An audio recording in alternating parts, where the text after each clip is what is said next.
Il trio, quindi Alessio Pirina rimane alla chitarra, Alida, questa piccola giovane donna che ha una voce spaziale, poi la ritroveremo anche in serata, e il terzo Raffaele. Perfetto. Allora Alida, visto che hai un microfono e visto che questa cosa è, tra virgolette, non dico fuori scaletta, ma è una cosa che è accaduta in questi minuti dietro le quinte, dimmi cosa ci regalerete. Allora, questo è Al microfono però. esatto, è un fuori programma che mi ha chiesto Giovanni ed è una versione acustica di un pezzo dei Guns N' Roses che si chiama Sweet Child on Mine. Oh, perfetto, bene. Quindi un pezzo solo? Un pezzo solo. Un pezzo solo, va bene. Se siete pronti, io direi che possiamo ascoltare con grande piacere questo trio che si è formato in questo momento all'Hippie Music Day. Andiamo!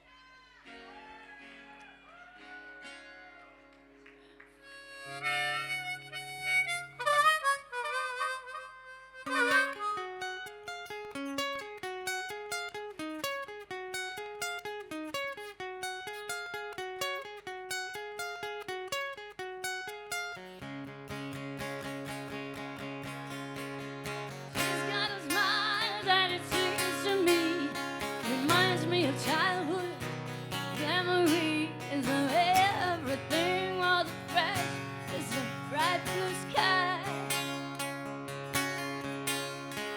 Now and then when I see her face, she takes me away to the special place, and if I stay too long, I'll probably break down and cry.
Raffaele Angius all'armonica, Alessio Pirina alla chitarra. Grazie di cuore, complimenti Raffaele. Wow, ho riservato un occhio per continuare la serata. Grazie a Lida che tornerà con un progetto dedicato a Janis Joplin ovviamente. Grazie Raffaele, complimenti alla tua armonica.